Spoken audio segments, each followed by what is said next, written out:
September 21st, 1993, 9:30 at night. The crew of Amtrak train number 2, the Sunset Limited, is on its way to New Orleans, Louisiana for a recrew and station stop. The train is traveling from Los Angeles, California to Miami, Florida, on a nearly 700-mile journey that should take just over 20 hours. It consists of 3 locomotives, those being a GE P40DC number 819, which was a mere 20 days old at the time, followed by 2 older 70s-era EMD F40 PHRs, number 262 and 312. They are pulling 1 baggage car, 1 crew dorm car that transitions from low to high level, and 6 Superliner double-deck passenger cars, 3 being coaches, 1 lounge, 1 diner, and 1 sleeper. 220 passengers and crew were on board.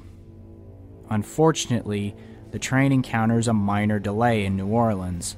Both an air conditioner and a toilet were not working and needed servicing. By the time the repairs are completed, the train departs at 11:34 p.m., running over a half an hour late.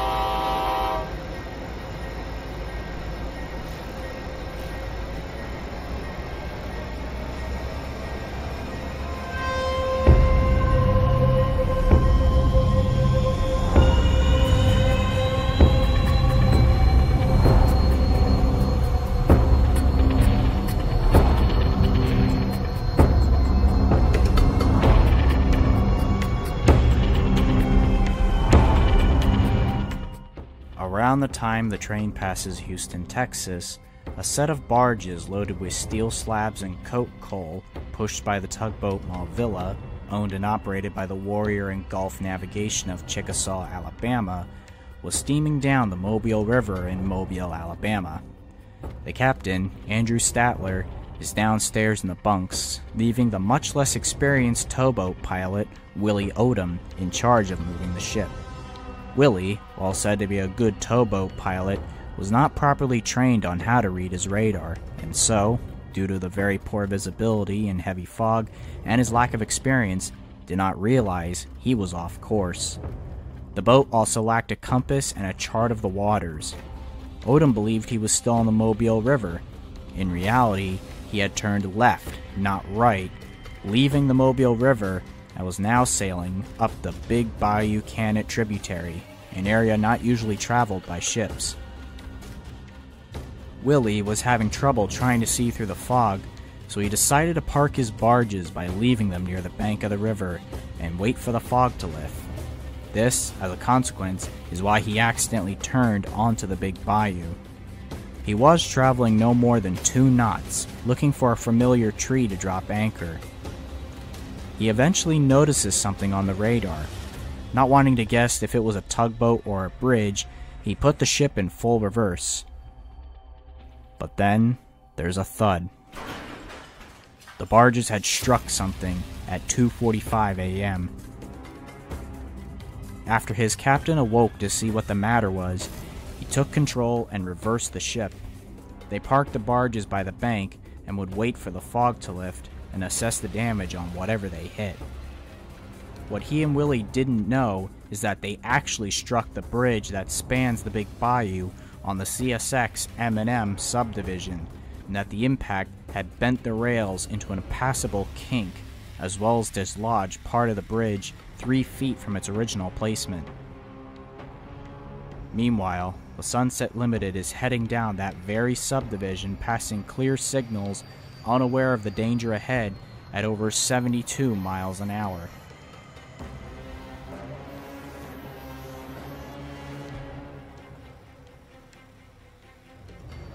The train passed the last signal that was 1.5 miles before the bridge. There was nothing that was going to stop the train now.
At 2:53 a.m., September 22, 1993, the Sunset Limited derailed over the Mobile River in Alabama. The locomotives went airborne as half of the consist plunges into the river below. 819 impales itself on the other side of the bayou and buries itself 46 feet in the mud, instantly killing the engineer. 262 and 312 fall not too far away, and 312's fuel tank is ripped open, spilling diesel fuel into the river, eventually starting a fire. The passenger cars are either fully or half submerged, with some beginning to burn from the fire as passengers desperately try to escape via the emergency windows. They were still mostly disoriented from being awakened by the impact, and with the only light being from the fire itself, many didn't know where the safety of the bank was. There was also a third danger, not just the fire or the water, but the river was home to alligators and venomous snakes, such as rattlesnakes.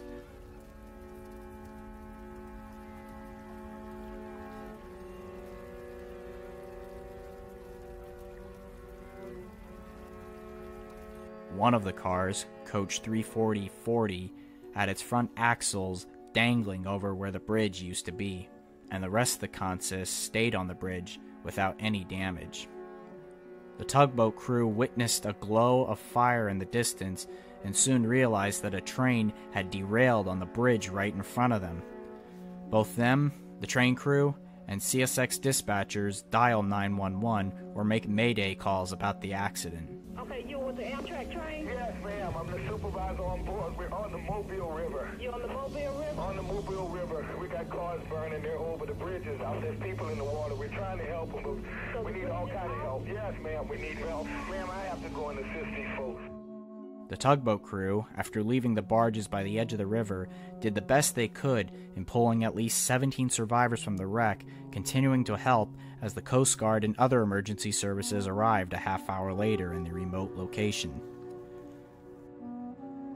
When it was all said and done, 47 people had been killed, most by drowning, a few from the impact, namely the engineer, and the rest succumbed to the fire and smoke. One of those deaths was trainman Ronald Quaytons, who was trapped in the crew dorm car. Despite efforts from both passengers and other crew members to open the door of the car to save him, he burned alive in the car, said to be reciting the 23rd Psalm until he met his end. The Lord is my shepherd, I shall not. Our Father who art in heaven. 103 people were injured. It was the worst train wreck in Amtrak's history, and the worst since the 1958 Newark Bay bridge disaster on the Central Railroad of New Jersey, which killed 48.